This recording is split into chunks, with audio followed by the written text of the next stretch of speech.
those early days, I was working on learning to be a mechanic, and also going to night school learning general engineering. So it was a pretty busy time, really.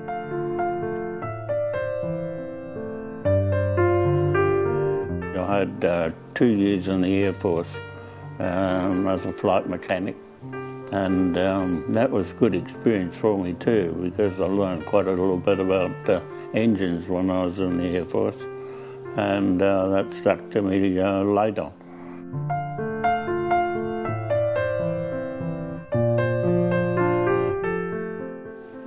After racing in Australia for a few years, they suddenly came up with an international race at New Zealand, which was going to be the first international race we had the opportunity to race in.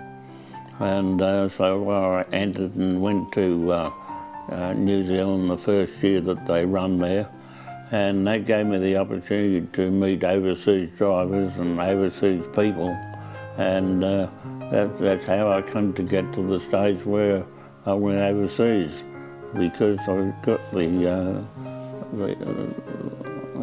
the learning part of it from going to Ardmore, and met the right people. So when I come to going to England, I was able to go and meet people in England that I'd already met in New Zealand, and that really helped things along.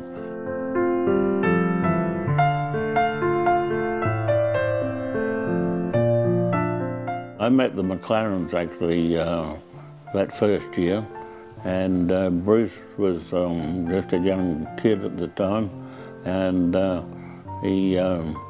but he'd done a little bit of driving and showed his form as well, that he was going to be a good driver. And I sold him a car, actually, a sports car that was I was racing out there. And he'd done very well on that. And then the following year, when he went out, Bruce won the championship in New Zealand. And with that, he got an invitation to go to England to race, and with his expenses paid to go over. And of course, I got in the job in Cooper's as number 2 to me, and Bruce, of course, never looked back. He had done very well.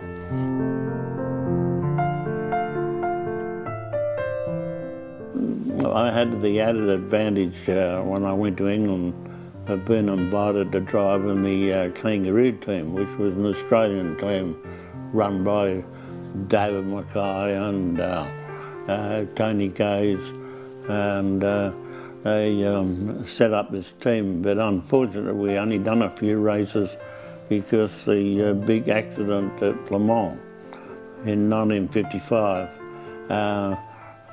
they cancelled a lot of races after that because of the accident, and so I didn't do as many races in that car as I'd like to.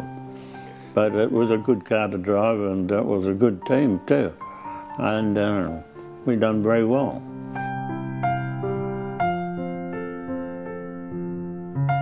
I had a Cooper in Australia that I was racing, and when I went off to England in '55, one of the first places I wanted to go to was to see where the cars were built. So I went out to Cooper's and got introduced to John Cooper, and we got on pretty well together, and he gave me quite a lot of assistance, and I worked actually in his workshop for a while, and eventually, unfortunately, bought the wrong car, and if I'd taken my own Cooper Bristol across to England, I'd have done a lot better. But unfortunately, I sold it and bought a Cooper Ultra when I got over there, and that turned out to be a disaster.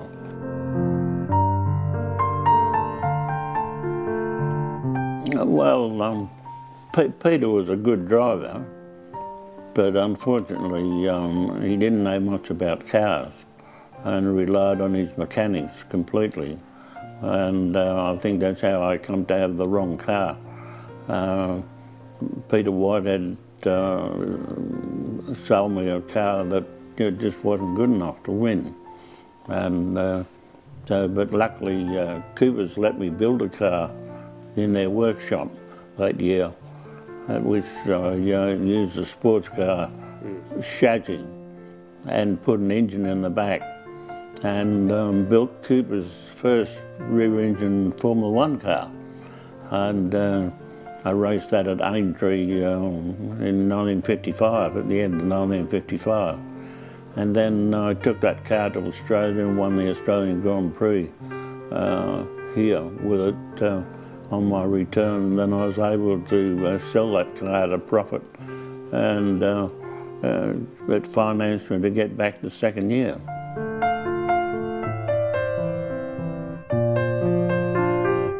I bought the 250F.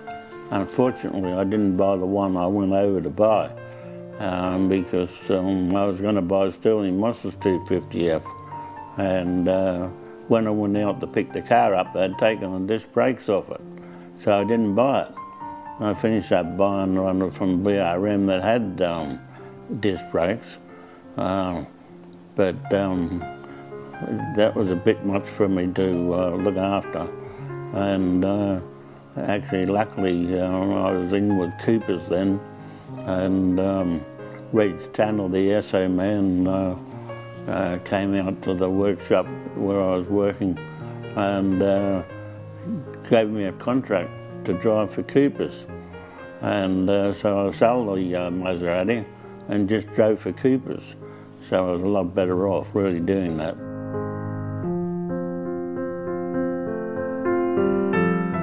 We got the 2.5 litre Climax from Coventry Climax, and that really put us on the road to winning, because we'd been on a back foot with an engine that was smaller than the ones we were racing against. But when we got the 2.5 litre engine, it put us up with them, and finished up winning the championship in '59.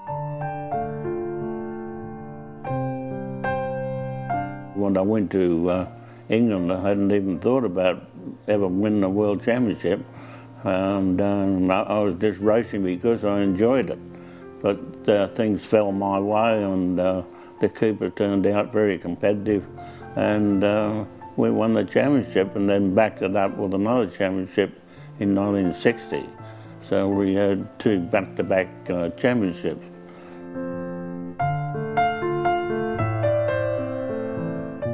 Yeah, probably John Cooper. John Cooper was probably the one who got me through it, and being able to drive on the works team, of course, gave me a lot of advantages with the car, and it turned out a very successful combination. And John really helped me in a lot of ways, and he was very, very keen, and he had a lot of enthusiasm, and that enthusiasm rubbed off on me.